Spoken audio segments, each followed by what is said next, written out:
This video is made for Module 3. It's on the screening mental health of children. Question 1, what information in the article or the audio story was surprising to you and why? Well, in the audio it stated that 80% of the children in school, children mental health are screened in school. That was surprising to me because that's a lot of children that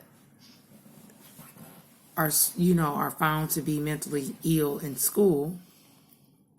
Why? Because children change every day and every other week, and to diagnose them with a mental health issue to me is a bit extreme, especially in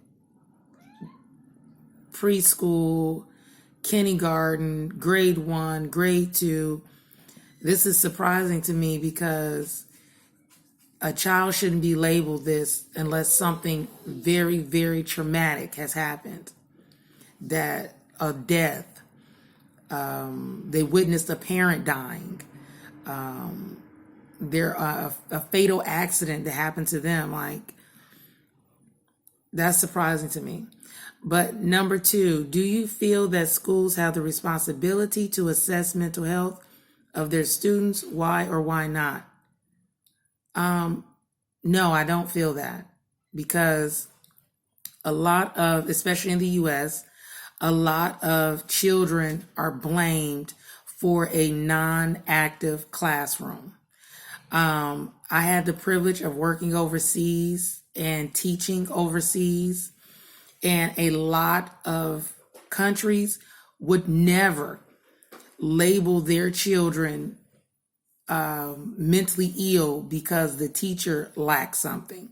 So I think before we do assess mental health of children, we need to assess these teachers in the U.S. because a lot of them don't put forth effort. The planning is not efficient for every learner.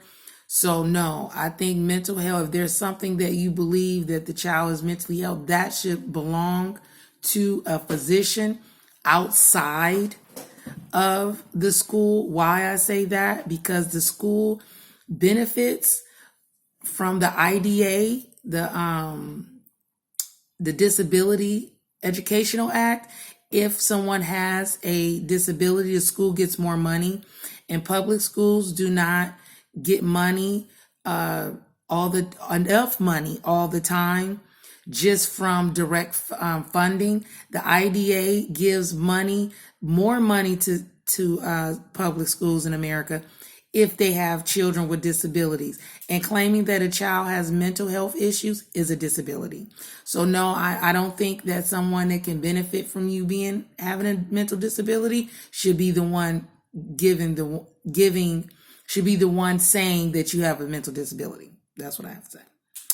What else can be done to help address mental health issues in school-age children?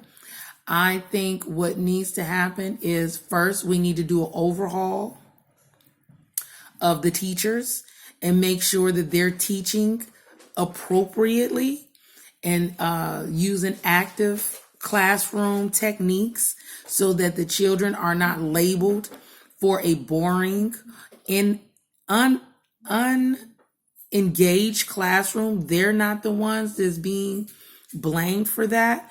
Once we do that, then if we see something happening, a referral should go out to the counselor. The counselor then should call the parent in, tell the parent what the referral is saying before she talks to the child.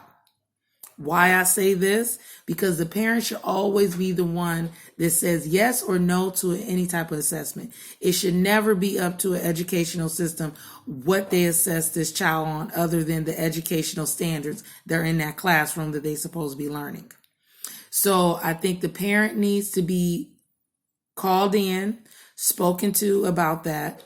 And then once the parent agrees or disagrees, then we move forward. After all the other checks and balances, we made sure that the teacher has been observed. We made sure that the psychologist has been notified, Then we notify the parent. Then the parent will give the final yes or no. That's just where I am. Thank you.